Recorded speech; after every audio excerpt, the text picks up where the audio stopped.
10 o'clock-ish, and it's time to open this meeting of the Audit and Governance Committee. We're a couple of members still to arrive who may,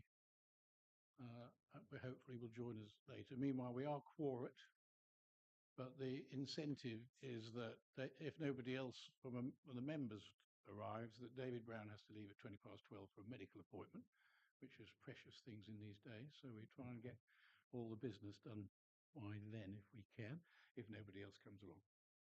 Okay, this is a meeting which is open to the public and it is being recorded.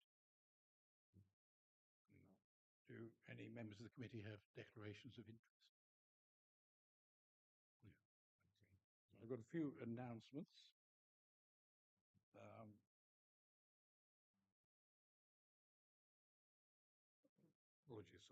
Apologies from Councillor Wilson, substituted by Alison Whelan. Councillor Hodgson-Jones is sent his apologies, but his substitute is not available. And Councillor Christie is substituted by Councillor Nawaz.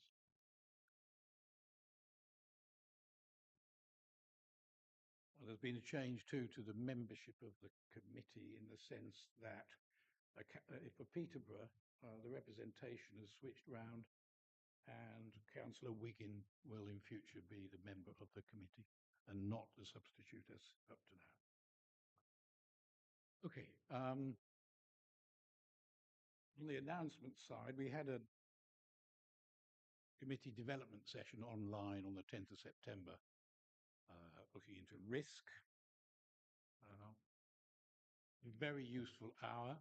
There were only 3 members were able to attend, and I would encourage those who weren't able to attend to look at the film, the recording online. The development sessions are designed to help us become better as a committee and improve our knowledge and skills. So I would encourage you to join us online whenever you can, but if not, certainly look at the recording later. I've asked officers to send out a reminder beforehand and describe what the purpose of the session is, just to bring our minds towards it. And the next one is on the 15th of October at 10 o'clock, and that will be the meat and drink of an audit committee. It's going to be about financial reporting and the statements of accounts.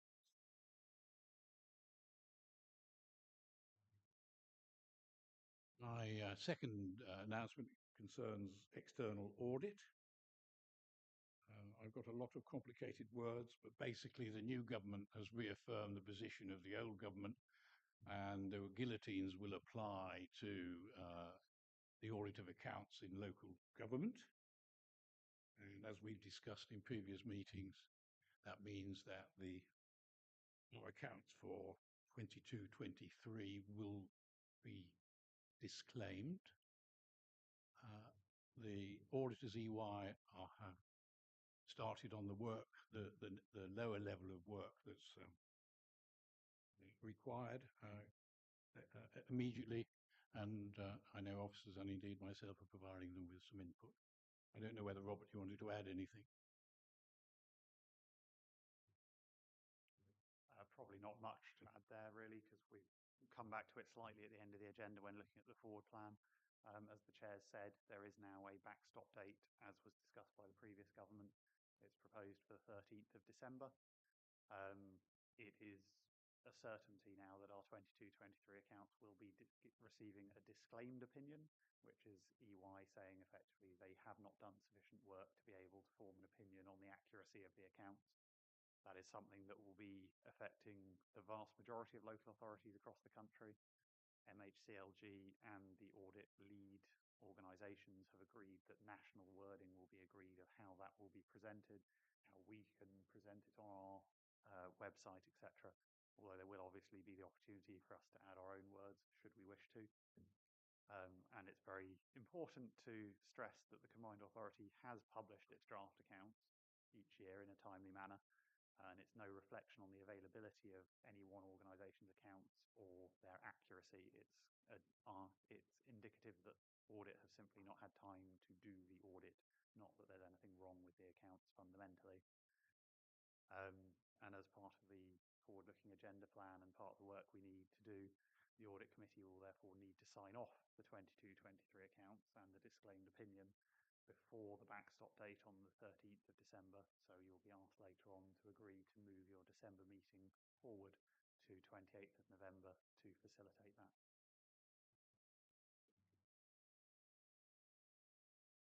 And my other point is that we were originally members asked that we have an item on the Code of Corporate Governance at this meeting, and for diary management reasons, that's been moved to November. Okay, that's item 3 complete. Moving on to item 4, to the minutes of the meeting we held on the 18th of July. We need to approve the minutes and to note the action log. Are there any comments on the minutes regarding either editorial or substance? Thank you. Well, I'll take that as approved. And then if we could look at the action log.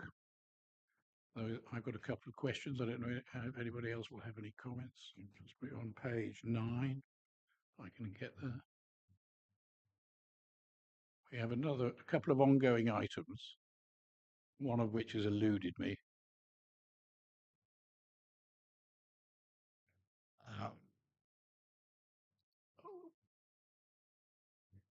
We should be picking up in the risk register item today, I hope, the climate change question. Is that correct? No, when we get to that, we'll ask the question. But the one that eluded me was 8.3.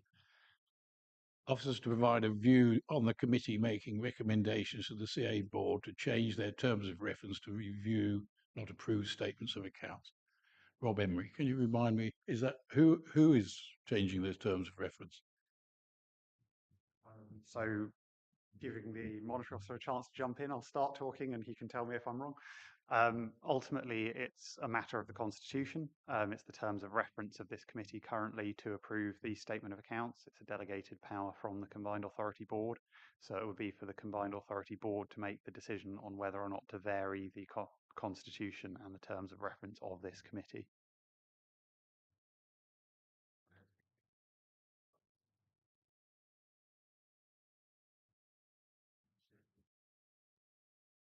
I would assume the committee would need to make a formal ask of the board to consider changing its terms.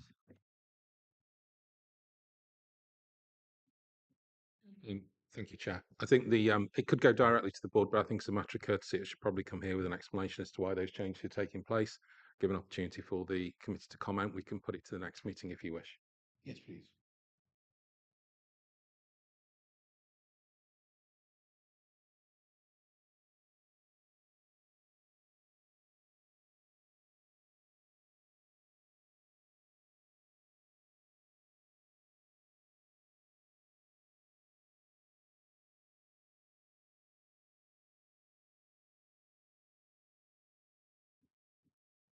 The good news.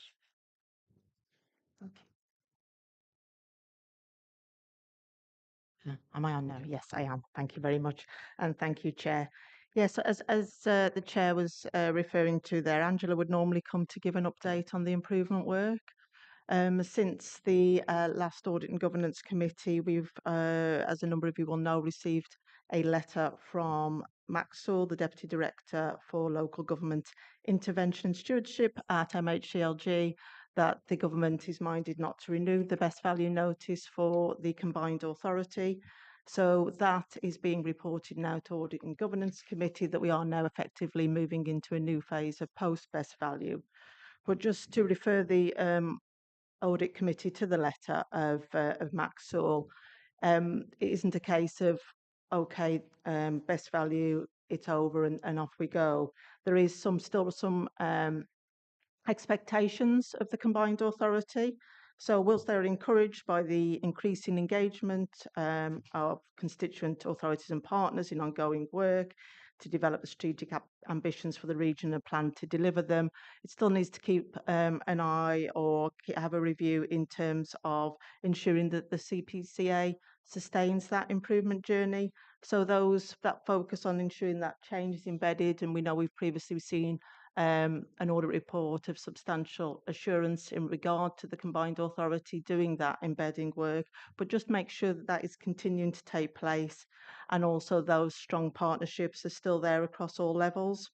The strategic ambition work is a key part of that, but not only setting the strategic ambitions, but also the delivery of those going forward.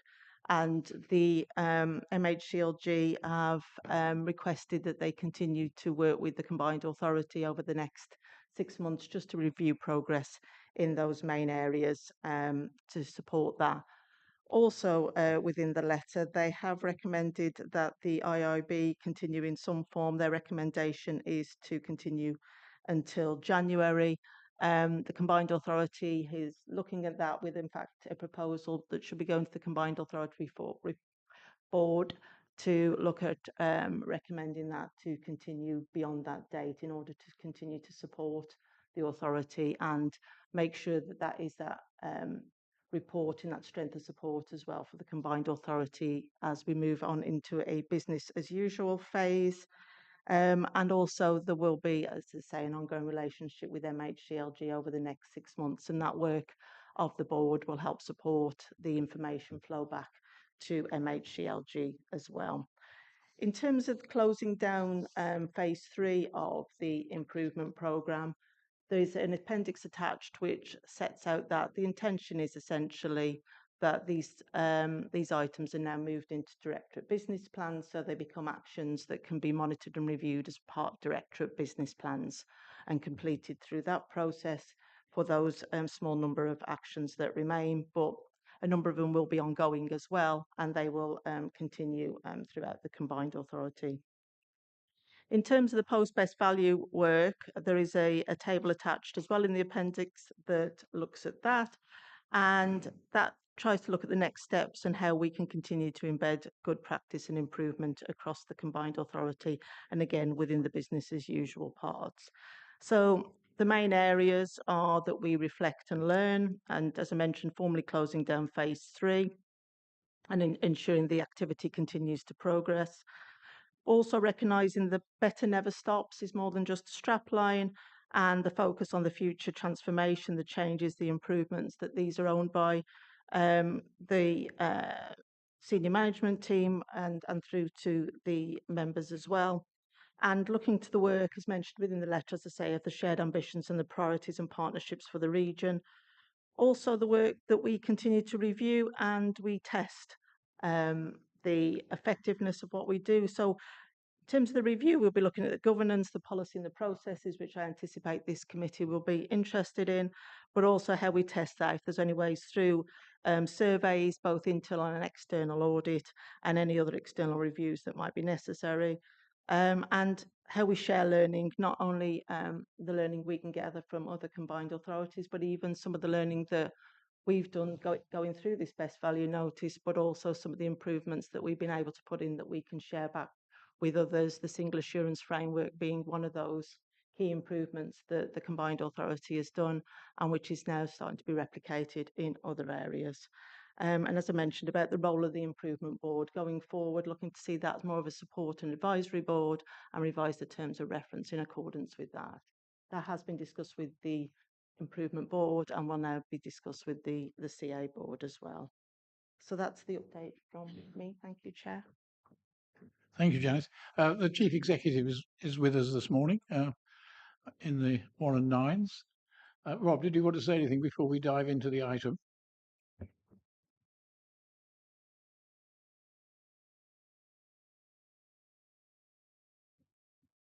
Good morning, everyone. Good job I made some notes, Chair. I mean, I think most importantly, I want to take an opportunity to thank Angela. I know Angela's not here, but Angela actually leaves us tomorrow.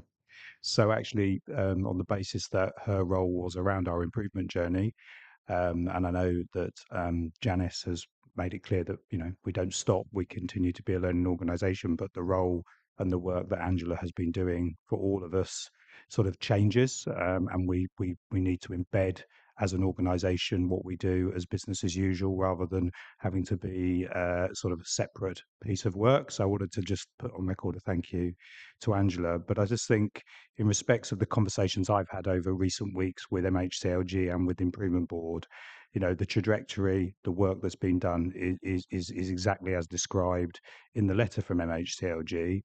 And I think there's two other important points that MHCLG want to learn from our experience. They want to learn about what we've done to address our improvement needs, but also how it has and hasn't worked, so that they can use that for their own experiences. And obviously, with the further expectations of devolution across the country in you know, areas where they haven't got that, including two-tier areas, I think learning from our experiences to ensure that we can help shape any future devolution opportunities. But I think, you know, everybody has contributed. It's had a lot of hard work and focus, and I think the teams, staff, and members have all worked hard to make sure we've got to the point we have. But we don't rest on our laurels, and we keep focused on further improvement and taking the opportunities that mayoral combined authorities have in front of them in the coming weeks and months. Thanks, Will. And thank you for being here at this important phase, because it's we're asked to reflect on the lifting of the best value notice, to recognise all the effort that's gone in the last 2 years to make that happen, and also to consider the what opportunities that provides, because we've talked many times in this committee about the management effort that it goes into focusing on structured improvement activity that, when one's effectively in special measures, diverts from doing the real job. And that, so there's that opportunity now to focus on the purposes. Well, the CPCA's got that opportunity to focus more effort into the purposes of the organisation. And we're asked to note the Phase 3 improvement plan and consider the revised terms of reference for the Independent Improvement Board. So I'd open it to discussion on those items, and I'd also be interested in views as to any thoughts we might have on our role in this in the future, particularly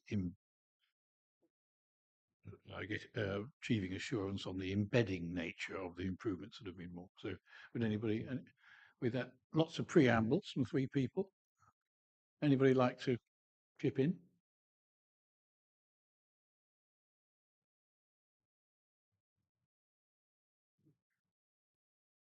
Thank you, Chair, and thanks for the comment from Rob as well. The key message for me from this is fantastic, the progress that's been made, but how important it is to continue that progress, and that the improvement board that continues as well. And I think that still has a crucial role to play in terms, and I know that's reflected in the report, and that its role changed to some extent. But the fact that it is recognised that that's still needed, I think, is really important. But I think the report is a testament to the efforts that everyone's been making. The short time I've been on the combined authority, from members and officers, yourself, John, I think has an important role to play in terms of this committee and all the committees in the combined authority. So it's very welcome. Thank you. David? Yes, thank you. Just one question on the report, if I can first. On 2.3 in the Independent Improvement Board, right at the bottom of page 15, it talks about the draft terms of reference will be reported to the Combined Authority Board in October 2025, but then it seems to suggest in the appendix that's 2024. But is 2025 the right date? It is just a typo. It should be 2024. Yes, yeah, just to confirm. Sorry, Chair, must have got a little bit carried away with ourselves, of or not, as the case may be. Gave us a little bit too much time. Yes, it is October 24. Okay, thank you. And the second part, obviously, I've only been a member of the board for 3 months, 4 months maybe, or whatever. But I think, again, looking at it from my point, there's been a lot of work being done to address the best value notice. And I think the question about how this committee or other committees ensure that those steps that have been taken are embedded and reported somewhere. But I don't know if the audit committee is the appropriate place for it to be reported to. I don't know if it needs to go to ONS or to be embedded, because we're talking about governance in effect, and I don't know if day-to-day improvements in effect is really the role for the audit committee as such per se, looking at the appendix that's been listed with the future items, you know, the one that you've got to look really close at because it tips you when you look at it. So that'd be my comment. I don't know if the audit committee is the right place, but there needs to be somewhere where it's reported back to members to be reviewed in my view. But I don't know the whereabouts of the No, that's very, I mean, that's the heart of the question, because when we started the improvement journey in our engagement minute, we purposely kept away from the detail of the improvement plan. We were more interested in how the work was going to satisfy the exam questions. So how we monitor it and get assurance from now on at what level is key. I don't know, Rob. Start, Chair. I thought Janice and Matt may want to come in as also. So I think there's several layers to it now. I think your role around here, you know, the internal auditors and the external auditors will be looking at things throughout the year to base their opinions and their view on their audit work, which will hopefully demonstrate that we are embedding and continuing to be the organisation that we need to be, want to be. So I think some of those things will come through that route. I'm sure Janice and Matt may feel it's appropriate at appropriate times to give wider updates to this committee. The board will very much want to see updates as well on the broader stuff. So if you think about what's highlighted in the letter from government, it talks about our work on the shared ambition and how we take that forward. And that will be getting presented to the board next month. But actually, in many ways, that is the precursor to the work we're doing on local growth plans, which all mayoral combined authorities are doing across the country, in terms of then working through with government the National Industrial Strategy. Cambridge and Peterborough as a region's key feed into that, and local growth plans being approved by mayoral combined authorities at some point next summer, and those being 10-year plans that should build off the shared ambition of the area and should be about how we move the mayoral combined authority into an operating sort of model and strategic authority approach, which again should give confidence to all committees around our direction of travel. So I think there's many ways and different reports that we will be able to update what we're doing. I don't think and Matt and Janice may want to say whether they're going to bring any specific items to this, but I'm sure when appropriate, if there's anything outside the audit regime, they may well feel it's appropriate to share with you as a committee. So you continue to have that assurance. Thank you, Chair. Thank you, Rob. Yeah, I mean, it's intended going forward that there will be feedback through to check some of the embedding, to check some of the delivery of the shared ambitions back to the improvement board, or what its new name shall be, running forward over the next 6 months or so. So that will feed into not only specific reports to board, but also at times part of the chief exec's update to board as well, if there's anything particular to report back there. Outside of this, because a lot of it goes into business plans, it will be picked up as part of the normal working arrangements as well, which will be subject, as Rob was saying, to internal audits to check the effectiveness of that. But obviously, if there's something when looking at the risk planning for next year, if the audit committee wishes to look at any particular specific item related to this as well, we can perhaps come back in after a certain period and look at that specifically as well. And pick that up as part of the audit planning for next year as well, that work is then undertaken independently in a specific piece of work brought back to this committee. Yeah, I think to add to that, as the other statutory officer present for the meeting, it's going to be authority wide. So you'll see, for example, there are new things in place. For example, the single assurance framework, which has been brought in to provide extra due diligence and extra review of some of the projects and business cases which are being put together.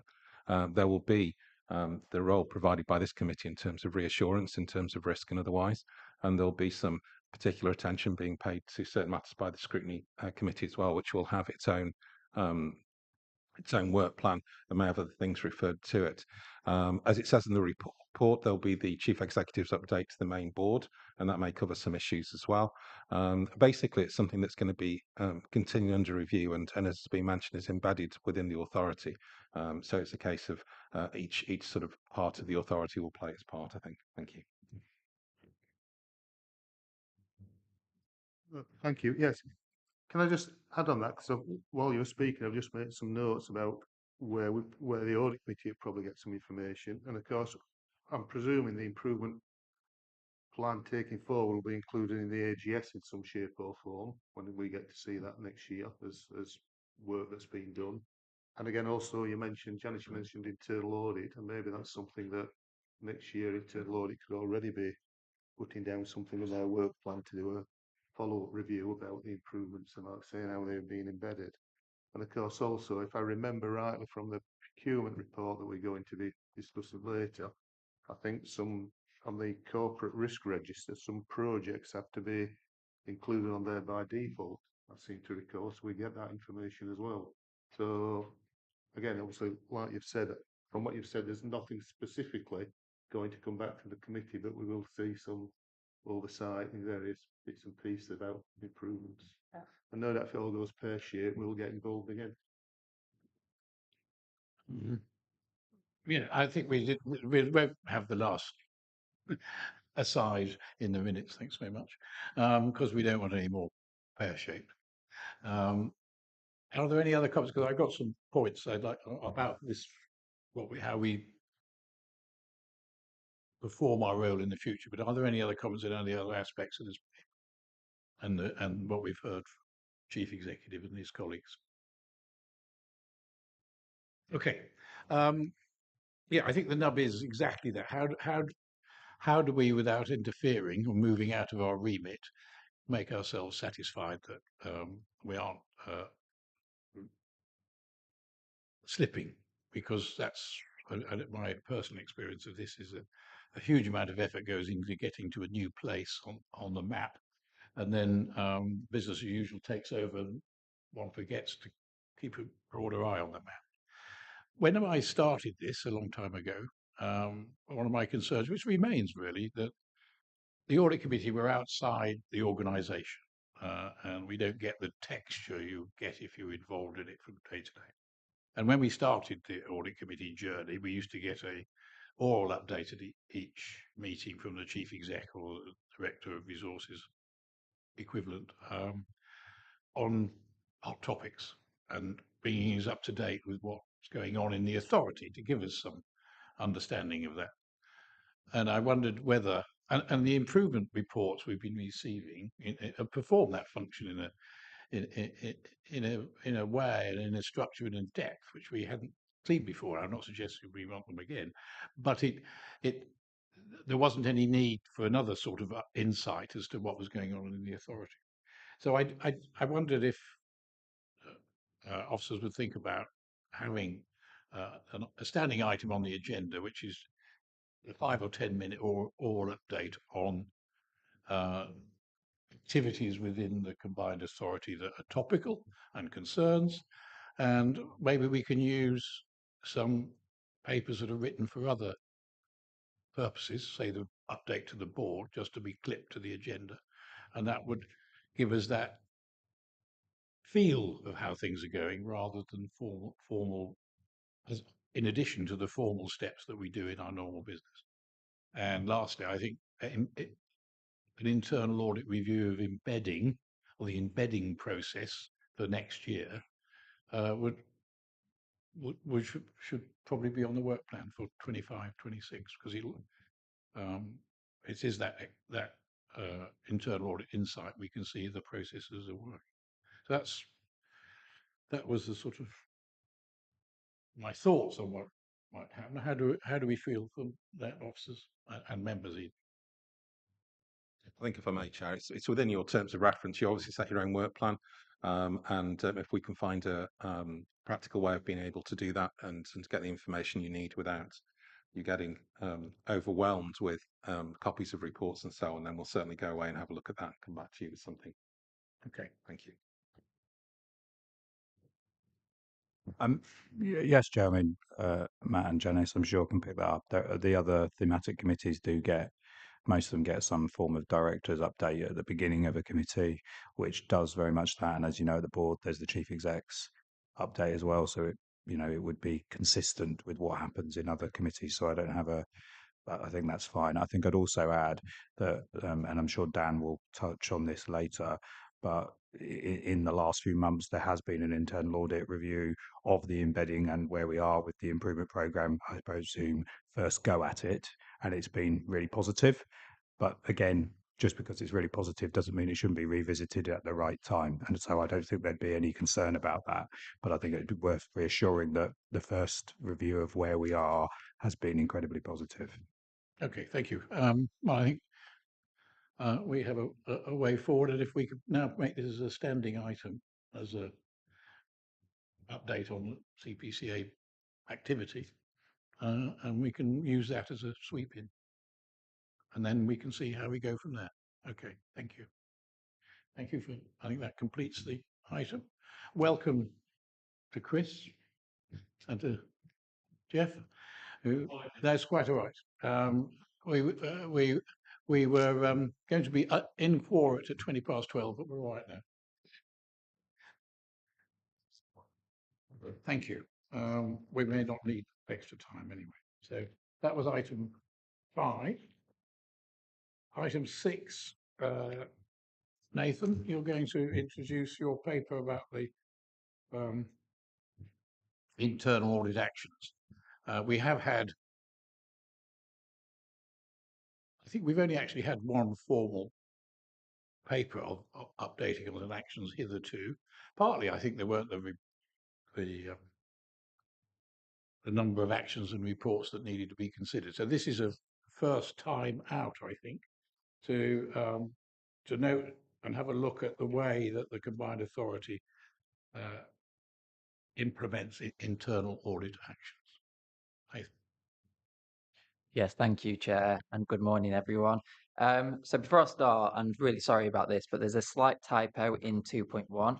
So whilst it correctly states that there's 48 future actions, in the following sentence it says 38. Of course, that should also be 48. And because of that, the total completed should be 57 instead of 67, which then adds up to the 105 total recorded actions since 4Action software has gone live. I'll go over that once more in a moment and clarify the numbers. So yeah, this is item 6, to note and endorse progress on the implementation of internal audit actions. The purpose is also to ask members to decide on the frequency of review going forward. As you mentioned, Chair, this is the second time we're properly going through this. Getting a steer from you on how often you want to see that would be appreciated.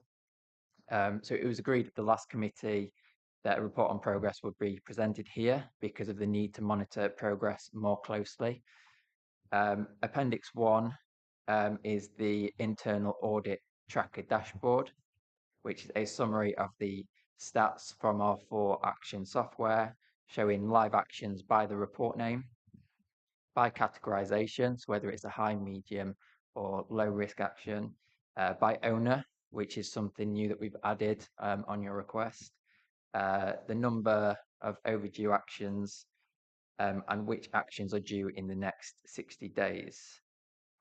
2.1 summarizes this data, which shows that there are currently 48 future live actions and no overdue actions. So this is the first time we've had no overdue actions, so that is showing good progress. But we do understand and know that more does need to be done to reduce the number of future live actions. And linked to that is fully embedding the software so that we make sure that it becomes the day-to-day of people's work, that they're logging into this software and resolving those actions. It's also important to note that since the July report, there have been 4 new audits approved with 28 new associated actions. So those new actions make up the majority of those 48 future live actions. 2.2 offers an update on the progress of the business continuity audit actions, and offers the reason for the delayed completion of those. Yeah, thank you. Happy to take any questions on this report. Thank you, Nathan. Comments? Reactions? David? Thank you, Chair. Thanks, Nathan. Just on the straight, how often we should be reviewing, I would have thought 6 monthly might be appropriate. It's just my view.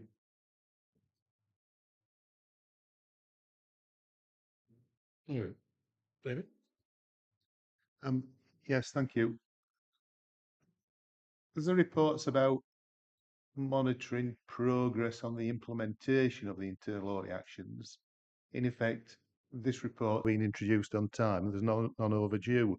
And to me, that's the key message that it's taken. And I might be out on a limb here, but certainly I don't think I'm particularly bothered what's coming up in the next 60 days. I really want to know if they're being implemented on time or not. So I think in future, that's what this report should focus upon, those that are overdue and outstanding. And again, I'm happy to have it every 6 months. Okay, I think you sold us. I think the important thing is if the situation changes in the next 6 months in a substantial way, then we ask you to report that to the subsequent meeting of the committee. Otherwise, 6-month reports focused on overdue. Says lots of nodding down. Sorry. I was just going to say something to sort of back that frequency up, Chair, insofar as our follow-up review, which was undertaken at the end of the 23-24 programme of work, did provide a positive opinion in terms of our sort of independent check of a sample of those actions that had previously been agreed. So in effect, it's supporting and backing up the paper that management are bringing forward, but we've looked at that independently, a sample of actions, and concurred that good progress has been made. Thank you. Okay, I think you're off the hook then. See you in 6 months unless it goes wrong in the meantime.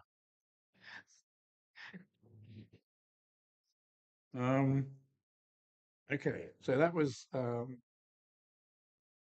item 6, internal audit actions. Item 7, Chantel Allott is going to come and join us. Okay, and it's on the constitution changes. The monitoring officer will do the intro and Chantel will do the hard work. As is always the case, Chair. This is a report with regard to an update to the Constitution. Obviously, the responsibility of the monitoring officer and myself to keep it up to date, which is rather like painting the Forth Bridge. It's sort of perpetual, really. And also I have a delegated authority to update with regard to legislative changes, which is what this is. However, I took the view, given the significance of the change in legislation, it was worth putting to the committee for the committee just to have a look at and be aware of. So we have the new procurement legislation, which at the time we originally wrote the report was due to come in next month. It has been delayed by the new government until February. However, we've decided that we're not going to delay our work on implementation. We will continue to do that at the original plan that we had, just with a view to that final implementation just coming when the new legislation hits. So the new procurement arrangements, the theory is that it will cut out a lot of red tape. I think opinion is divided about whether or not it will do that. I think there is also the idea of it making it more an open and transparent process in terms of public procurement and contracts and so on, and also trying to make a more straightforward process in terms of procurement, particularly with, say, SMEs who want to apply for contracts with the public sector. So once the modular technology, the track changes were proved in the reports it came to, so forgive me, but you have in front of you, and I appreciate it's on your desk as you come in, so you won't have a chance to look at it, But we originally planned to send you the track change version so you can see what the old version looks like and what the new version looks like. You've got the new version, and I appreciate, Chair, that there's the odd, as happens with track change, the odd typo which we'll sort out as and when this goes through the process. So the report is there. How the Constitution should look when the new legislation comes in is there. And as you've said, Chair, the more expert opinion of Chantal Allott, our procurement manager, can be provided to address any questions that you have. Thank you. Thank you, Matt. Chantal, before anybody asks you any questions, you want to give us an insight from your perspective and how are the changes happening in practice?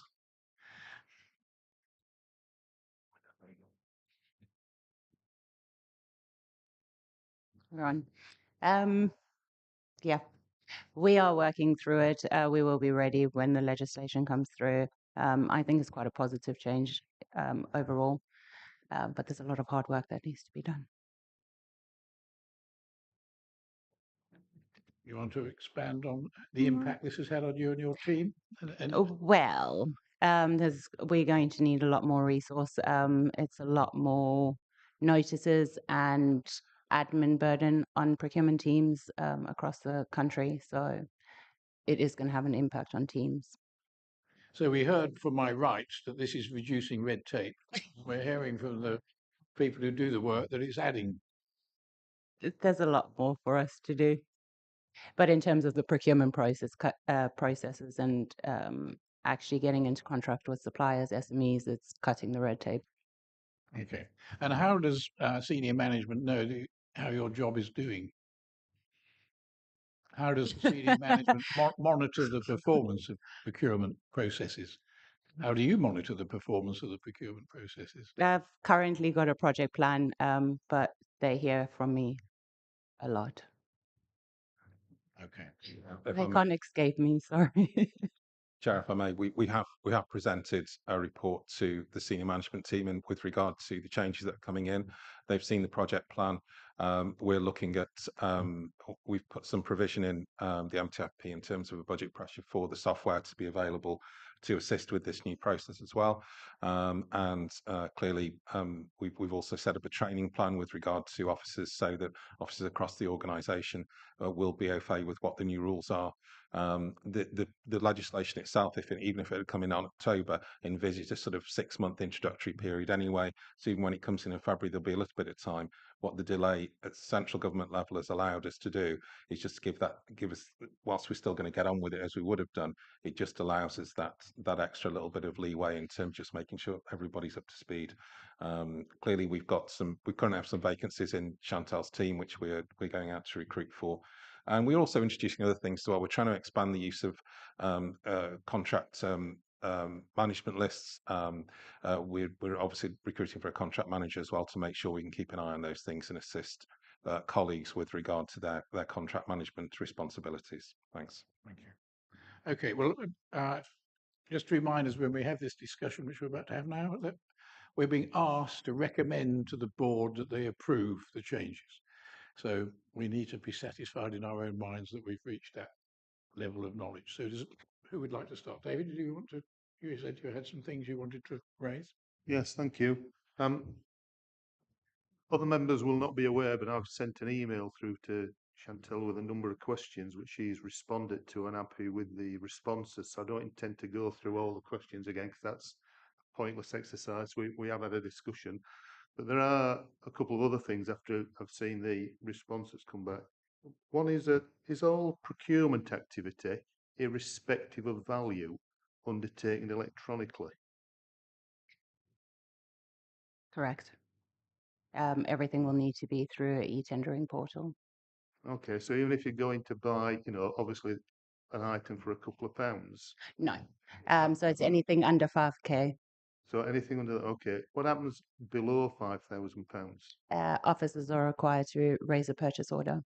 Okay, so it's either that or a corporate card purchase, a procurement card purchase. We don't really use the corporate card too much, but that doesn't sit with procurement, that sits within finance. I think there's only one card available now. Okay, thank you. And the other question I had, again, rereading the answers and the the code or the procurement rules is there's no reference in there to how I'll call them tenders, but they might be bids opened and recorded. And again, presumably because all that's electronic, how was that done in practice? How was the opening, I suppose, and recording done? Because I'm used to, dare I say it, you know, bits of paper coming in envelopes, everything has to be in by 12 noon, and then you get 6 people in a room opening, stamping, and all that carry on. So, could you sort of enlighten me as to how that's managed, please? Yep. So it's all done through the portal. Obviously, there's a deadline and date set. We can't view anything until that deadline has passed. It's a process where it's sealed. All the tenders are sealed. You have to break the seal after the deadline, and then you open the tenders and start reviewing, and you send those through to the evaluators. Okay, so in that case, then there's nothing that can, because some obviously were thinking about fraud or manipulation. There's no way those figures can be altered or amended because they're received by a third party, in effect. Yeah, and at this stage, only procurement has access to the portal, so officers individually aren't able to access it.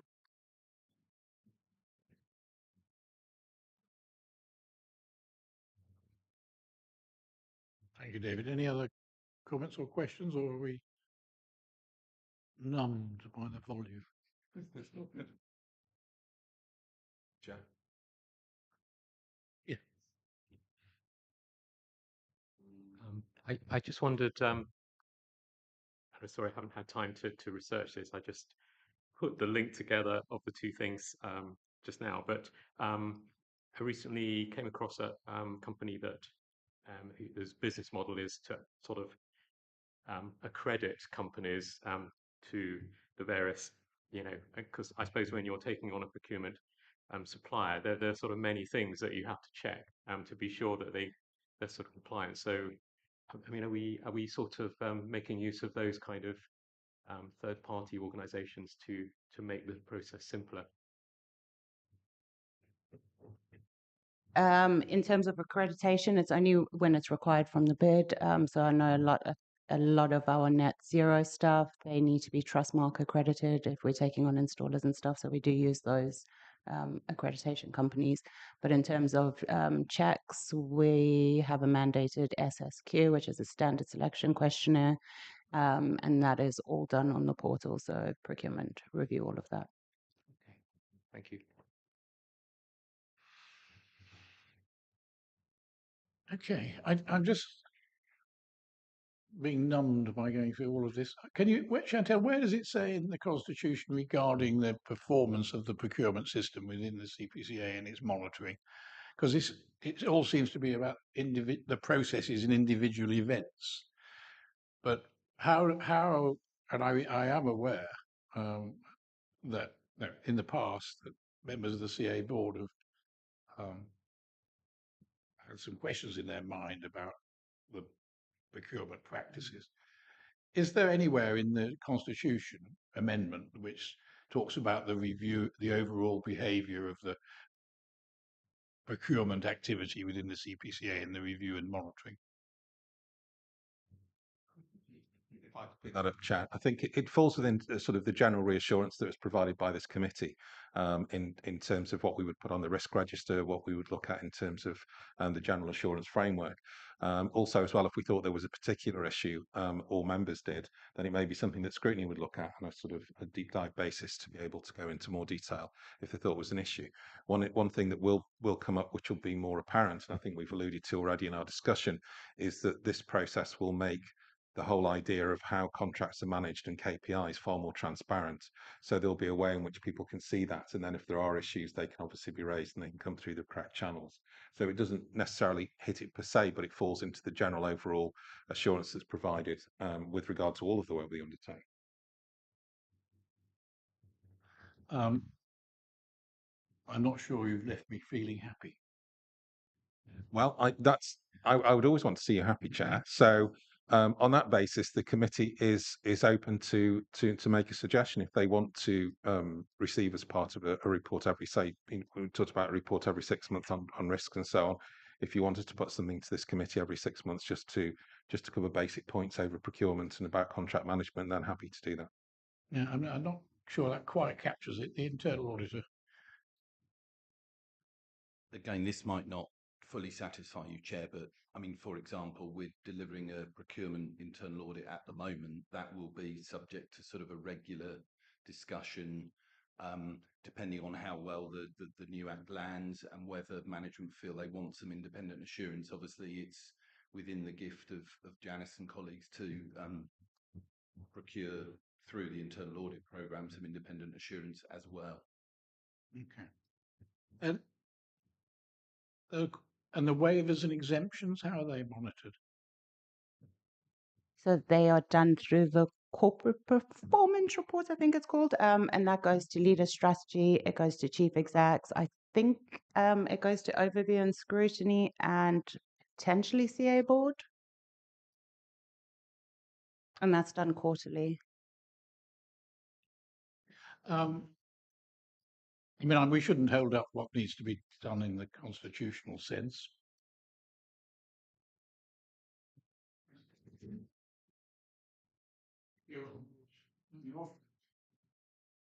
Am I on? Okay, thank you. I can't. Thank you. I'm not sure, Chair, if this is the appropriate place to mention comment made by Councillor Gary Christie, reference procurement, and in which he has said that the CPCA is relying on access protocol being quantum resilient. I would suggest there is still at least exploratory activity required in regards to third-party systems the CPCA use, such as procurement, human resource, payroll, risk management, etc. Has that comment been addressed anywhere?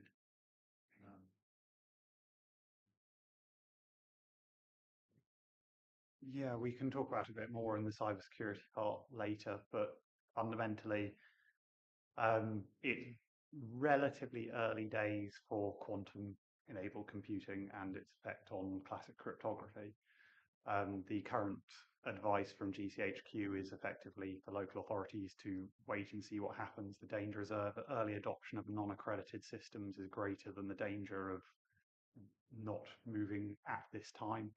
We will, of course, keep a watching brief on that advice and make sure we react when it changes. I think the councillor's suggestion that we go to our significant providers of third-party systems and check what they're doing and make sure they're aware that they should be keeping an eye on it is one we can absolutely do. So you would be keeping an eye on it because Councillor Christie goes on to say that there's risk of reputational and operational damage to the authority. Yeah, we will email around our key suppliers of systems and make sure we understand what their approach to it is.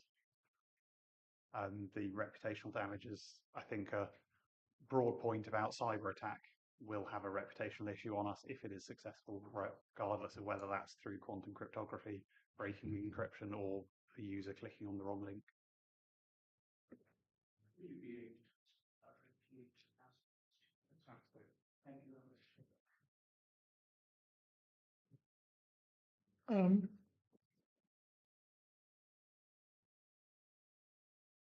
I think it would be good for the committee to understand a bit more how the overall behaviour of the procurement system is monitored. And for instance, I'm familiar in other spheres where we've had an annual report to the audit committee listing all the exemptions and the values, not the detail of why the decision was made, but the behaviour of the system. And there is a monitoring and reporting bit in the Constitution at 9.47, but this is about individual events, and a register must be kept. I think from an assurance point of view, an audit committee's concern is how the overall system is behaving, and how is the CPCA getting assurance that it's behaving overall in the way that's intended, rather than just the specifics of a review of a particular contract that followed. I think I'd like to ask if I could have something in the new year that describes to us how you do that, and perhaps we can look at giving us an insight. You mentioned the performance report.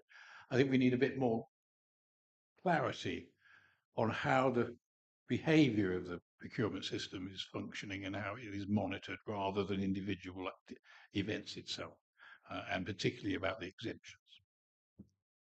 Is that, have I said enough to be clear, or do you have any comment on that? Okay, fine. So in the January meeting, then, if we could have that. We can do that, Chair. Thanks. Because our assurance is the system working.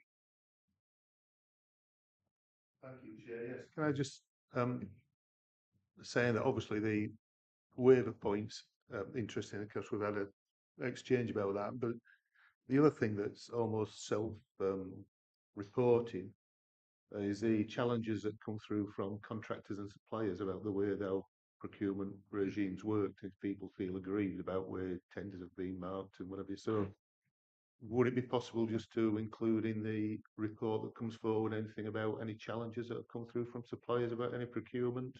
Even, I know it might be exempt because of what's happening, but even if it's just very broad brush to say we've had one challenge, or there's one dispute, or there's 5 disputes, or even if it's just and just it's a line like that. It's that area which I'm relying on Chantel to use her brain to make sure we have those sort of things. It's values, how many single tender contracts there are, and the materiality of that. Because if we can get an insight into the overall activity, that might be more assuring than knowing that that particular one was done well. Thank you. And I think also, could you, when you bring that report, also say a bit more about the impact of how are you getting on in this big change? Because it's not easy, is it? Not at all, Chair. And because it's not just you, you've got to get all the managers on side, haven't you? Yeah, okay, good. Thank you very much indeed.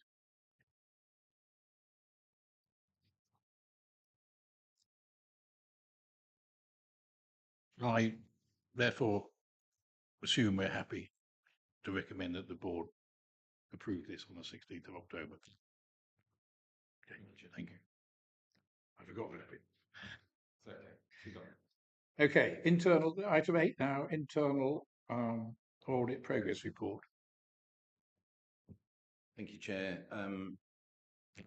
So just a brief reminder, the main sort of twofold purpose of the report: A, to appraise the committee of where we are with the programme of work, and also to sort of give you an early sighter as to whether there might be any issues from our finalised reports that may impact the year-end opinion, so that you don't just hear that at the year end. So the key message on page 63, that section just confirms that the final 2 remaining reports from the 23-4 programme, they've been finalised. We've also issued a further 3 final reports from the current year's plan of work. If I can take you to page 66 as well, that in terms of the current year's plan of work, that also goes on to show we've issued a further report in draft, and actually as at today we've got a further 3 reviews in progress. And I think I would just say that the profile, if you look back against previous financial years, the profile now of the amount of work that we've either already delivered or got underway is a significant improvement on prior years. So I'd like to sort of thank management. I know that was a concern of the committee previously. I'd like to thank management for sort of, being sort of buying into that. The fact that we've sort of almost got 60% of the plan delivered at not quite the halfway stage of the financial year is, as I say, significant progress in the right direction.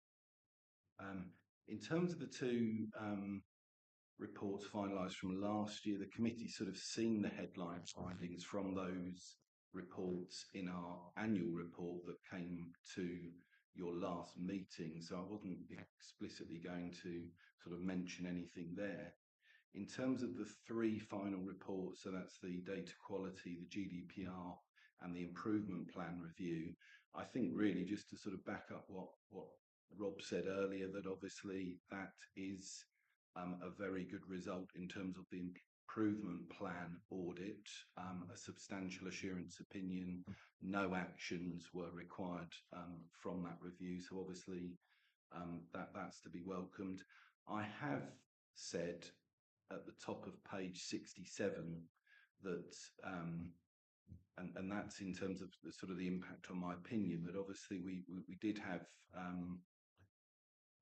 12 actions agreed in the GDPR review. I just think sort of contextually what I would say to you is this is an area that we're still, wherever we audit sort of GDPR compliance, whatever organisation, whatever sector, we do still find a number of exceptions. So whilst that might not be much comfort, it's just contextually I'm providing that. And I think the one high priority action, and indeed the 9 medium priority actions, you saw that none of those were outside of the agreed due dates on the tracker report.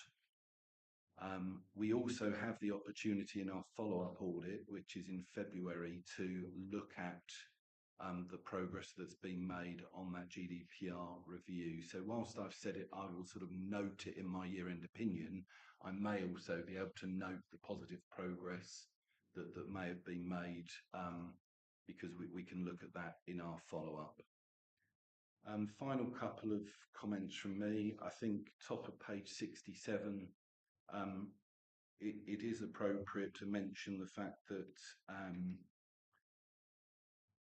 the best value notice and the fact that that decision has been made not to renew that, obviously that is very welcome news in terms of my year-end opinion. So I did drop Rob an email following his email that went out to stakeholders to sort of reiterate that, and likewise I've spoken to Janice about that in terms of the pre-meeting as well. I mentioned that obviously is positive news in terms of the year-end opinion. There's just one final update. I've said on this section that there have been no changes to the plan. There hadn't at the time of writing the plan. We had our sort of usual update earlier this week, and it's been suggested that the IT systems development review would be too early to be undertaken in October. So we're looking to just push that back into very early new financial year, and we're just in discussions with management now around what review might replace that. I'm a little bit loath. I know there was some discussion here around let's consider what coverage we could do around sort of embedding the new arrangements that replace the sort of the improvement plan. What I don't want to do is look at that too early. So it might not be appropriate to replace that audit with any coverage too soon, i.e. this financial year. So I think, Chair, that was all I wanted to say in relation to the plan, but I note the sort of significant progress and indeed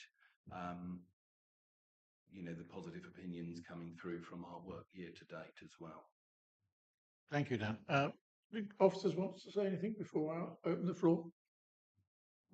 Okay, so we're asked to note and comment. Noting is the easy bit. Comments, do we have? David.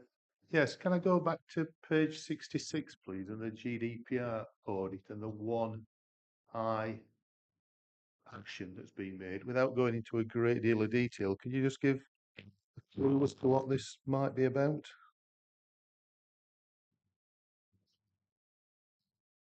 Yeah, absolutely.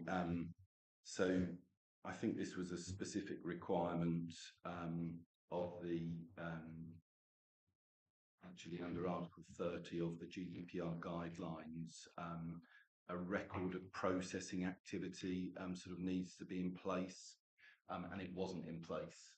And so whilst we were provided with a draft accountability framework, that didn't fully meet that particular requirement of the GDPR guidelines. So that's the specific action that we've agreed that will be incorporated into the sort of the CPCAs. And I think that that accountability framework was in draft at the time we were delivering the audit. So I think the plan is to sort of update that with that requirement.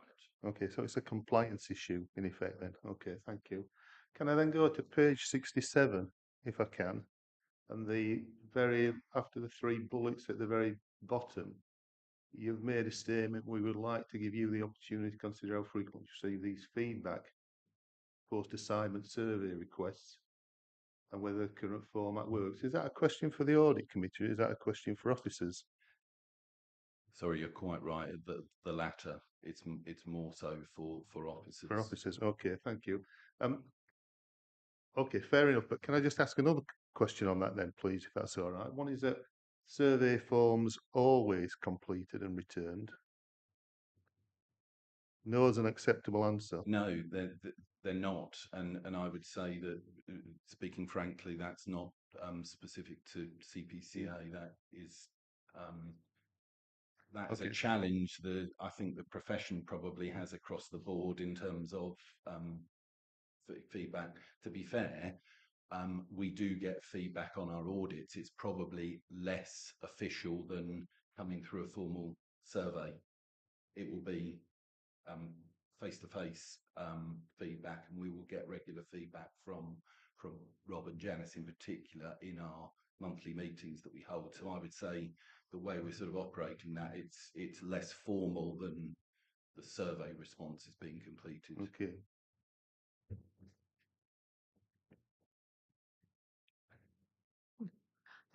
Thank you. Just to respond to that, I think perhaps it's something we will need to pick up. Actually, I'll mention that through to colleagues about making sure that they look to complete the survey, because it's from that we will gather some hopefully helpful feedback that will improve the internal audit going forward, and any approach to that as well, which might be able to support that. So I think that would be helpful. So we will mention that. So thank you for that.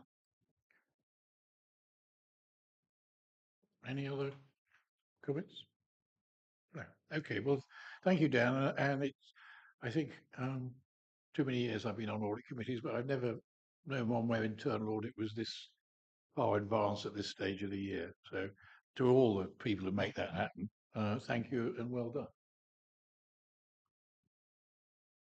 Okay, we move on to item 9, which is the appointment of an independent member. Remember, we did our naming of parts last time. An independent person is the legal advisors in code of conduct and matters like that. And the independent person is David and myself. We agreed, and the CA board agreed, that we would increase the number of independent persons on the Audit and Governance Committee to 2, and that reflects CISPA best practice. And David joined us as the new independent member at the beginning of this municipal year. Is that the right term? Municipal year? I have a difficulty with that even after 8 years. And after 8 years, at the end of this municipal year, I depart this fix. So this is the beginning of the process for the replacing me with another independent member. Matt. Thank you, Chair. I'd written the presentation, but you seem to have covered it for me.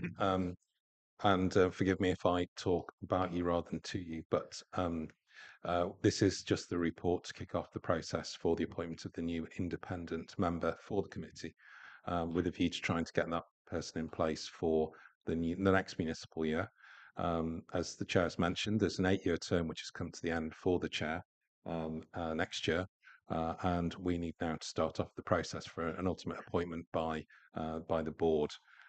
So you'll see the criteria set out at section 3.1 of the report. There's a role profile, which I think was the same profile that we used on the previous occasion, which is at the appendix. And so without wishing to go on too much, having covered all the salient points between myself and the Chair, it is there just for you to consider and to allow us to crack on to to start to advertise and set up a panel and move on with the process. Thank you. David. Thank you. Could I just draw your attention to page 75 and the disqualifications? Looks to me, for a start, we've got 2 subparagraph Bs. It looks to me like the under 18 years of age has been sort of put in there, because if you look at C, if you're a relative or close friend of a person within subparagraph A or B, I should think most people will have relatives or friends who are under 18.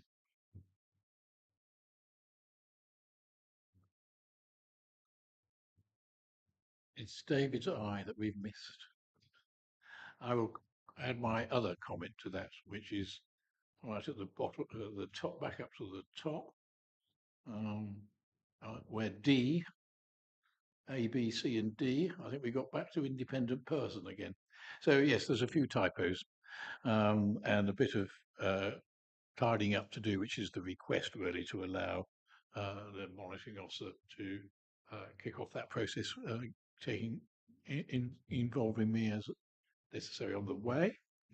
I think the challenge is to get the word out and to get people who might be interested aware that this is going on.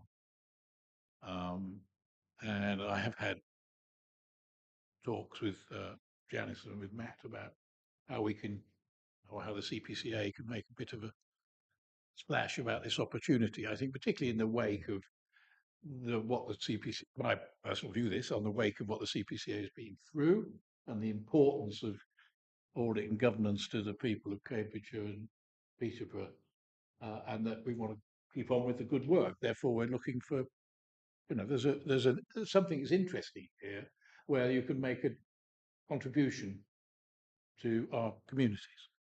I'm not sure where they've got to on that mark, but that's my hope, is that they'll be able to do it. Maybe even a press release. Yeah. Yeah, and I think, Chair, that's also something which if the committee are happy to approve this, we'll then look at putting together a panel to do the interviews, and we'll obviously be discussing with them the process going forward to make sure everybody's happy and that we're covering the right places with regard to awareness. Thanks. Okay. So are we happy to give the monitoring officer what he's asked for? And he and I will work, and we will need to work again on the wording to make sure that, with the benefit of David's look, we'll make it a bit more exciting. Okay, thank you very much indeed. What are we doing for time? Oh, we won't have to worry about your medical appointment, I don't think. We're now on item 10, which is the work programme. And I ordered it this way for reasons which will be self-evident when we get on to the risk item. So we were asked or members asked that the work programme should be rolling. And there was a bit of, I suppose that's just the way our bureaucratic minds work, isn't it? That we just had, here's a municipal year, we've got 10 meetings, and as we go them, we get to the end. So what officers have now done is produced the framework of the work plan for the next municipal year, even though we don't know the dates and when it is, so that one is always looking at which I think was the basis of the request, is always looking at a year's worth of future activity when one's looking at things that we've missed or need to be moved around or deleted. Because deletion is as important as adding things. Pardon me. So I hope members have had a chance to look through the work programme. And do we have any comments or anything that we need to,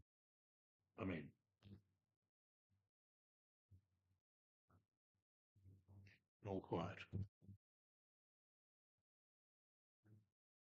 Except for the bit about the dates of the next meeting. Yeah, thanks. Yeah, partly that I was going to raise, because it was also what was discussed earlier on about whether the board wants us to continue to be the responsible committee for signing off the accounts, for approving the accounts, rather than reviewing them. Okay, well, let's go to page 78, para 3.6, where we have to solve the dilemma of meeting the external auditor's requirements for a meeting that approves that we do our approvals, which has to be by a certain deadline, which is fixed by the guillotine. Is that right? And I asked Rob Emery to make a recommendation as opposed to leaving it us to invent it, because we can have a better conversation. So we have a recommendation. As the paper sets out, there's really 4 options open to the committee. They could choose at their early November meeting to delegate approval of the accounts to the chair. The challenge with that is by the date of the early November committee, it's very unlikely that EY will have actually submitted their audit report on the accounts. So you would be delegating it with no oversight in practical terms. There's then 2 options in terms of moving dates. You can move your early November date backwards or the December date forwards. And then the final option is to have a 3rd meeting, so put 3 within 2 months. In terms of those options, the proposal is to move forward the date in December because the date in early November has already been arranged with the Mayor's diary to allow him to attend for you to ask him questions, which I believe was high up on the committee's agenda. I suggest that risking losing that alignment of diaries might be a challenge to get back. The work programme for the 19th of December meeting, assuming I'm remembering the date correctly, is the items in it can either be moved forward to the proposed 28th of November date or deferred to the next meeting, which is in February 2025, without having any significant knock-on impacts. And so the recommendation is to move that forward to the 28th of November rather than the 19th of December, rather than adding another meeting to the committee's already busy schedule. Okay, so their proposal is to bring December to the end of November. Are we happy with that? And are we going to be quorate? Check your diaries. Okay, good. Thanks very much. Because I know life being a councillor is not easy in diary management, but I'm delighted that we found at the end of the calendar year that you're not as stressed as you were earlier. Okay, good. Right, well, we'll do that then. And then the other item, David, you were going to mention is this question of how are we going to get into the work programme the changing of our duties regarding those accounts. Because if we're approving them is one thing. If we're not approving them, then we need a board meeting to approve them. Isn't it? When you get to reality, it really hurts, doesn't it? So how do these 2 things lie one against the other? I'm glad you're back. So, as mentioned earlier, it would require a combined authority board decision to change where responsibility for signing off the accounts lies. There's only one CA board currently scheduled between now and the 28th of November, which is on the 4th, I believe. It's early November, which obviously wouldn't give time for this committee to reconvene, consider the proposals to ask the board to change their constitution and for the board to make that decision. So I think it's unlikely in that timeline that the responsibility will have shifted from this committee at that point.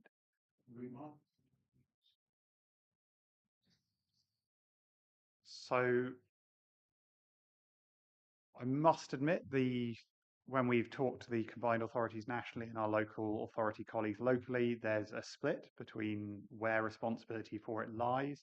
The argument for keeping it with this committee is that the committee has significantly more time in its agenda for scrutinising or reviewing, I should say, it's not a scrutiny committee, reviewing the accounts. You obviously have reports from external and internal auditors on a more frequent basis than the board itself. And so the argument is fundamentally that of capacity and the amount of and level of ability to create an informed opinion on whether the accounts are indeed a true and fair view. Signing off the accounts are not to say you are taking responsibility for the actions and services of the authority which have resulted in the accounts themselves. The sign off is saying that you believe they are a true and fair view. Where did this come? Can I say that the sit for guidance on audit committees is very clear that it says the audit committee shouldn't be making or approving the annual statement of accounts. So I think the issue should be that this year will carry on as normal and that the November meeting will sign off the accounts. But I think officers need to go back and look at next year's municipal year and set up a board meeting following this audit committee, which can look at it and review it and then pass it on, and we can make a recommendation to the board that they approve them, but we don't actually sign them off. We don't actually formally approve them. They do. So I'd say this year we just keep it as it has been in the past. But officers need to look at next year, diaries, etc., the potential date that external audit are going to be finalising the reports against the new dates that the government put forward, and set a process up so that it can be done without this audit committee approving them. There is another view. Yeah. We have military doctrine, which is the guidance on the battlefield. And the key phrase that follows it is requires judgment in its application. So I don't think we're bound one way or the other. I think we have to do what is best for the organisation. And I'm not sure in my own. And I think when I think of all the committees I've been on, when you get something that's specialised and somebody says, "I've recommended you do this," tick. Is that safer than the people who are actually making the recommendation being accountable? And that's, to me, it's those two sides of the argument. I don't know. I look to officers for advice.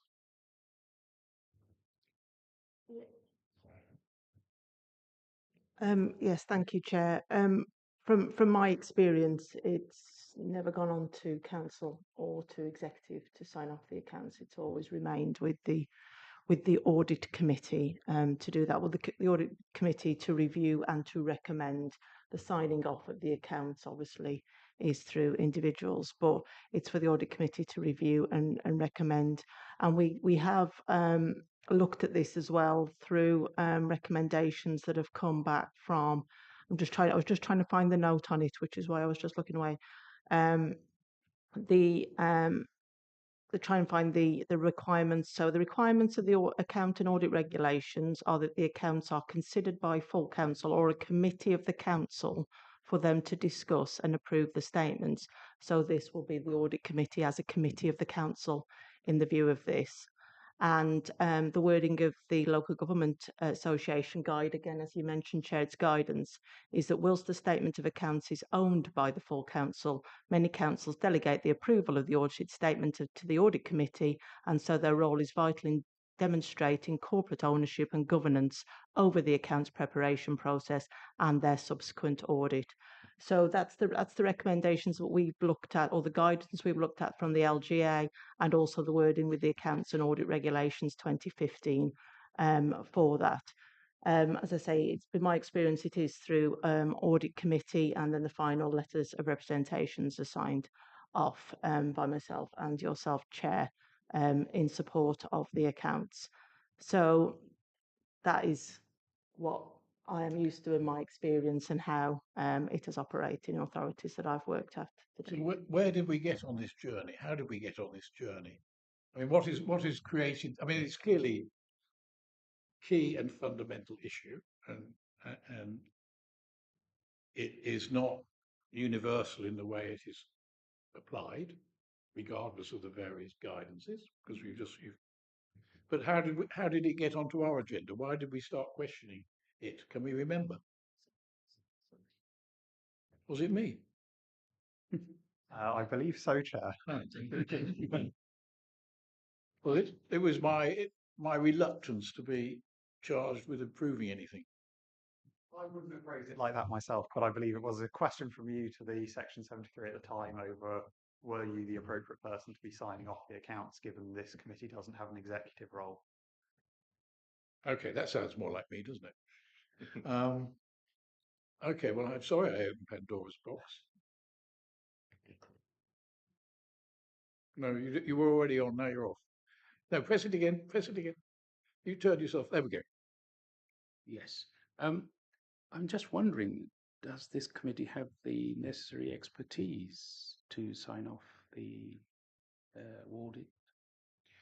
Well, we have less expertise than, sorry, we have more expertise than the board does. From the point that's enunciated, we're in this. We have a specialist advisors. We listen to the external auditor. We listen to the internal auditor. Hands up those who are accountants. There we are. And we have good people around us. And how many accountants are on the CA? I don't know, and it doesn't matter. I think the argument of the debate is who for the organisation is best equipped to make that judgment. And I'm sorry I opened it, but I think what we need now then is do this a bit slower. Come back and officers give us a recommendation. Say these are the pros, these are the cons. As we've got the question on the agenda, we can't duck it now. And I apologise if I've caused us a mess. And I don't think there's any hurry because David's given us the let out for the 28th of November. And that is an interesting insight, isn't it? That the practicalities of where you put the guns, when we know, in my time, I don't write them down, but the dates on when things have had to be done on accounts have shifted left and right. And you can't have a board trying to synchronise with their expert body. So there is an argument that says delegating is the right thing to do. So I think we need it a bit slower. Have a look at it in the new year, new calendar year. Are we happy with that? Yeah, I look to you, David. Nodded. David nodded. We're all right. Okay, good. So we'll do that then. It's not a bad thing that we have these debates because this is the kernel of the business, isn't it? Is the money being looked after properly and being properly expended? Good, thank you. I think you're going to be all right for your doctor. Okay, so that's the work program. Now we get to item 11 and 12 really. We have, as members know, we have a risk register to look at, and we have an open paper on what is safe in security terms to discuss in public, and we have a confidential annex. And when we've approached these things in the past, always so far, members have felt there was enough in the open paper that satisfied what they wanted to know. And if we'd like to go into it any further on this instance, then I do need somebody to propose that we go into closed session when we get to the cybersecurity issues. And I need that to be seconded. So do we want to do this? You've seen the papers. Does anybody feel that they wish to ask questions in the detail of what's in the confidential paper, which is about the safety and the security of the CPCA's IT systems? And I noticed, was it half the railways got cyber attacked only yesterday? So this is not trivial stuff. What do I have a proposer to go into closed session? I do.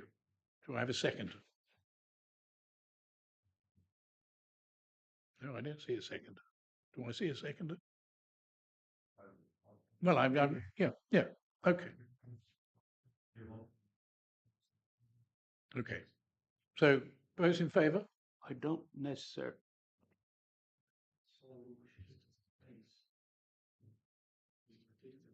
Yeah, this might need to go back on and check. You might need to go on, yeah. Except refer back to the earlier comment from Councillor Christie, which he had referred to. That's I'll leave it to the chair. You made a proposal. We have a seconder. Can we vote in favour? Yes, Chair. I think what would happen is if you're prepared to accept to move into closed session, you are doing so. I understand it on the basis of when you get to the cybersecurity item. So we carry an open session for the purpose of the recording that will remain on. As soon as we reach the cybersecurity point, if you've agreed to move into exempt session at that point, we will ask that the recording is stopped. We will ask that clearly there are no members of the public here, and then we will proceed with the rest of the item in closed session. And even if there are no questions, I think it's important because it then makes sure that the report information is then considered exempt and has been agreed as being exempt by you as well, which is significant for how these reports will appear on the website and be available to the public. So if you're prepared to approve that, then that will happen at the point where the cybersecurity item reaches discussion. Thank you for that clarity. This is 7.5 years in, and we've never done this before. So I need the specialist advice. So we have a proposer, I have a seconder. So votes in favour of going to closed section when we get to cybersecurity. Okay, all for. Okay, nobody against. Okay, unanimous. Right, so that's what we do. And who's going to introduce the item first? We'll tell you when to turn off, sir. That'll be Chris, and he's joining us virtually. Okay. Are you there, Chris? You sound far away.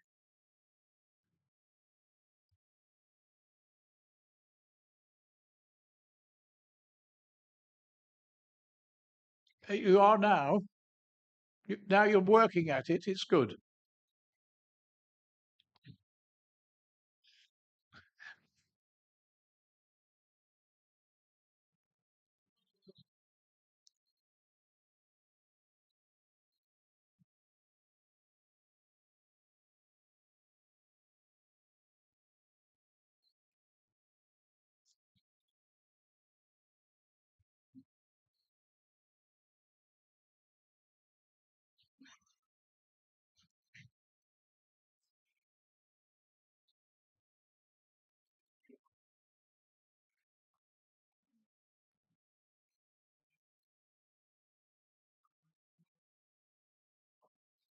Taken place, and we'll be coming back at the next meeting to talk about that to you all in a bit more detail. So in November.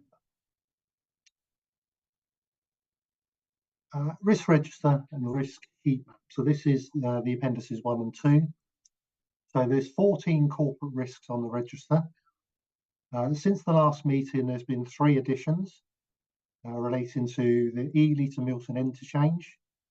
That risk was escalated from the transport register, so a service level programme level. A capacity and retention risk has been added following some direction of proposal from the July Combined Authority Board, and also an embedding the improvement journey risk has been added to the register, given the non-renewal of the best value notice on the 9th of September.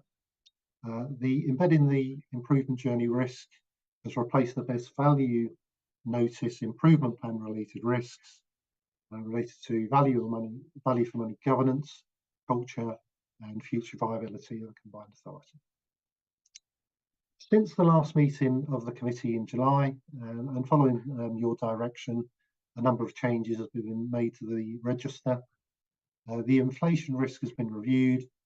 The residual impact remains lower than inherent due to the controls relating to project delivery, and that we enter into fixed price contracts, meaning the transferring of risk, inflationary risk, to contractors.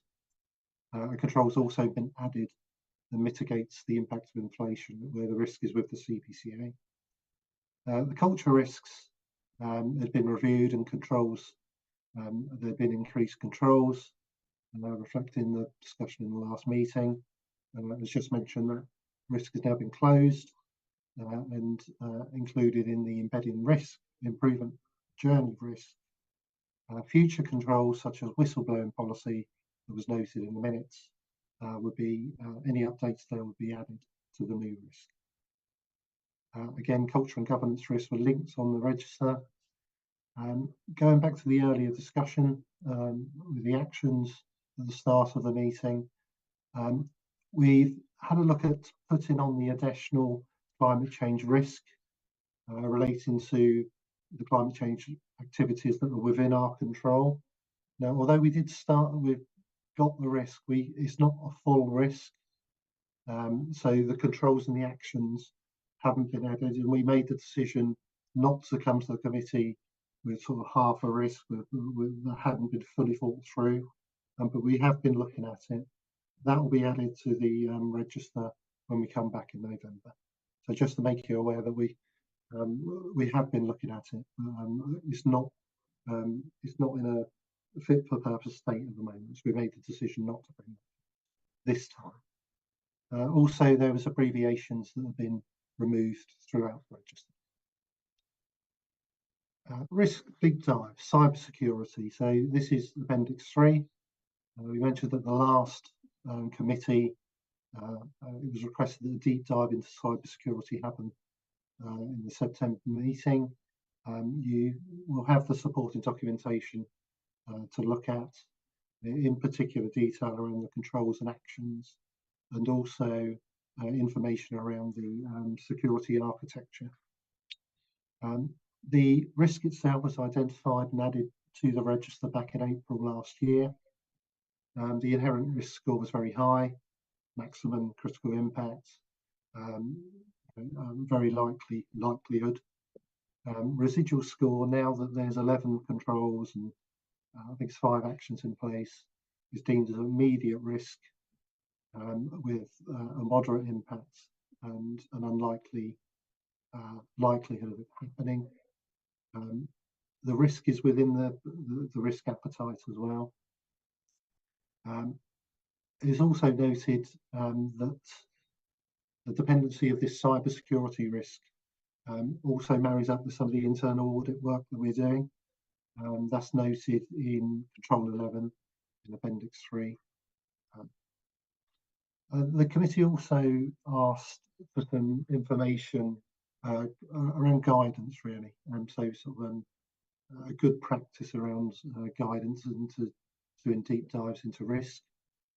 So Appendix 4 summarises the role of the committee. So just to sort of state that the role of the committee is to ensure that risk management in the combined authority is done to the appropriate standard and in line with the risk management framework. You'll see an 8-step process there, going through from being clear on the purpose of the deep dive, right through to understanding the risk and providing challenge. If the combined authority board, they review risk quarterly as part of the performance role. The board are accountable for the risk and therefore review the register to make sure that relevant strategic risks are captured, and when required, they will identify new risks, check scores. The role of this committee is more to review those risks, making sure that they're managed appropriately. So in the guidance, you'll see steps 4, 5, 6 and 7, and also to provide that appropriate challenge, which you do.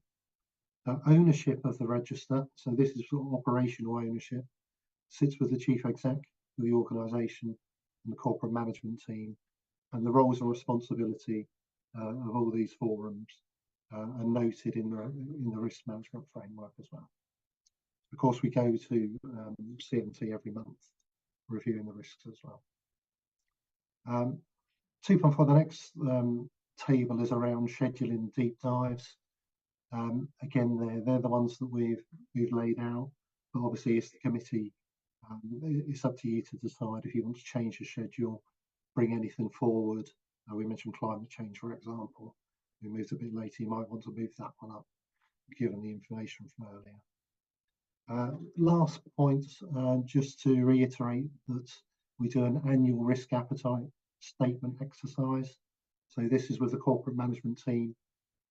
In particular, since last year, obviously we've had lots of changes in the corporate management team. New executive directors in place, chief exec as well. So it's important that the exercises are done. We'll bring the risk appetite statement on a paper, go into much more detail about the exercise at the next board, the next committee meeting, and we can go into it with a bit more detail there. Now, Chair, I mean, back to you really. We have Adam Goldsmith, who's the risk lead, online as well and available to answer any questions and talk you through the controls and the actions, and equally the security architecture, if you think that's appropriate. Thank you, Chris. Yes, as you say, it's a bumper edition you've produced today. Well, let's put all the cyber questions to one side until we go into closed session. So, members, on the rest of the report about what's been happening on risk and the intentions, comments and reactions, please.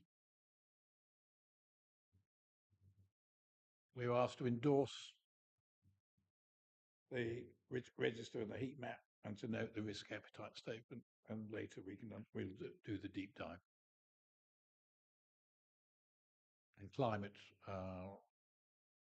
we asked for last time, it's going to be put on, and we note that there is a deep dive on climate. And are we happy then with the schedule of deep dives then, which is on page 89?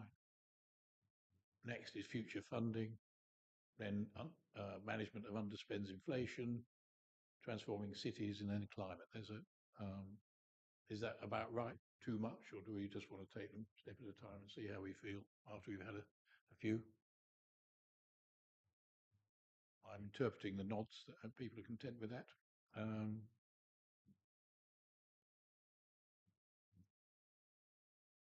Let's just go up.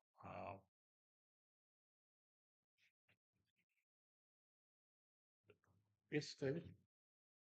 Yes, thank you, Chair. I've no particular. Can you turn your mics off if you're not speaking?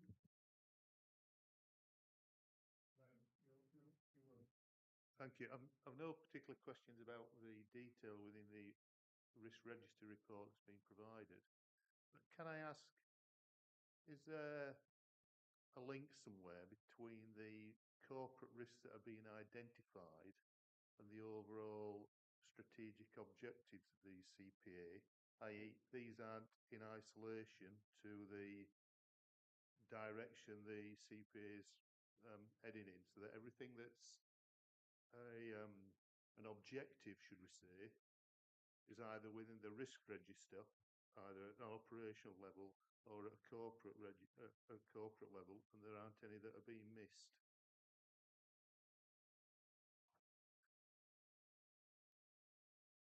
Apologies, that the audio's very poor. I couldn't pick up the question there. It's okay.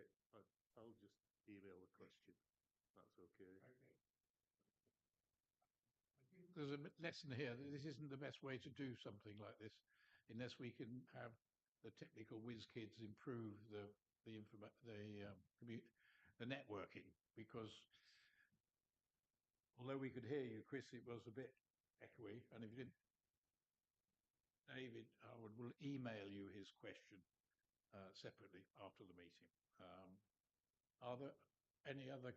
I've got one question, but are there any other questions? Comments? No. Okay. On page 88, where you listed the bullet points following, nicely said, following guidance from the Audit and Governance Committee. You talked about culture, and I just wanted to make sure this is just the ambiguity of language. It says here that the culture risk is closed, but I hope that means because it's being embedded it's been included in the embedding of the improvement journey, so culture will still be monitored, but under a different risk heading. Absolutely, Chair. So any of the no, can't hear you. Sorry, can you hear me? Just. Okay. The with the any outstanding risks that were related to the improvement journey, including the culture risk. We'll be making sure that they're incorporated in the embedding improvement journey risk. So any of the controls or actions that were related to that, although we've closed the risk down, we're going to move all the actions, controls and actions across to the new risk. So we make sure that any of the controls that we had, they're not dismissed or closed down just because the best value notice has not been renewed. We want to make sure that they are embedded and we carry on making the improvements. Okay, thank you. Janice is going to speak. Thank you, Chair. Yeah, it's just to confirm that really. We spoke about this earlier as part of the improvement plan going forward, and culture change was a significant part of that. That's about embedding officer values and behaviours as well as those for members. And there is a lot that we can do around that. So we are continuing to do things like employee surveys. So sorry, the staff surveys, with which one is going out shortly, in order to look at that if there's any areas for improvement as part of that. We've got arrangements in place as well for the staff to meet together. So we've got things like senior leadership networks. We're having all staff conferences, etc. So that communication and engagement is there. We have got the maintaining and developing. We've got partnerships with our trade unions as well, and meetings take place regularly with trade unions. And that staff recognition of the work that's done and the work that still needs to be done, as I say, is taking place through these staff engagements. And we also do have a staff awards events. In fact, we had the first Civils Awards ceremony earlier this year, which went down very well. And we do staff appraisals through a LEAP process, of which we had a 97% completion rate. We're just going to find out who's those sneaky little 3% are, and we shall jump on them. No, we will find out. We'll make sure we get that completion rate. So we have a very high completion rate for those, and we're working with member managers as well to do that. And as far as members goes, obviously continue the partnership working across all the authorities, as well as the training and induction sessions that will be run, and any development sessions, and indeed some of the work that we do with training for the audit committees, and the example of that as well, working with others. So that's part of giving an example of how that culture element will continue to take place. Thank you, Chair.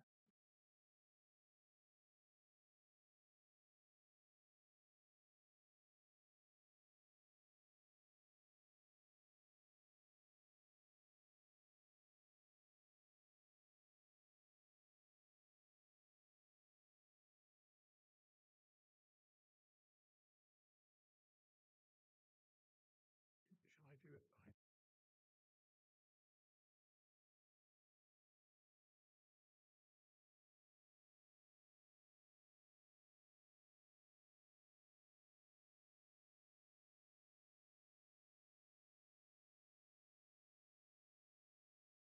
So just before we go into closed session, I'd like to say that the date of our next meeting is on the 8th of November.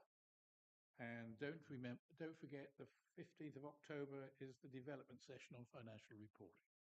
So when we go into closed session, that will be the end of the public meeting. No other items will be discussed other than the item that has been approved under standing orders for discussion in closed session. So the open phase of the meeting is now over. Please cease the recording.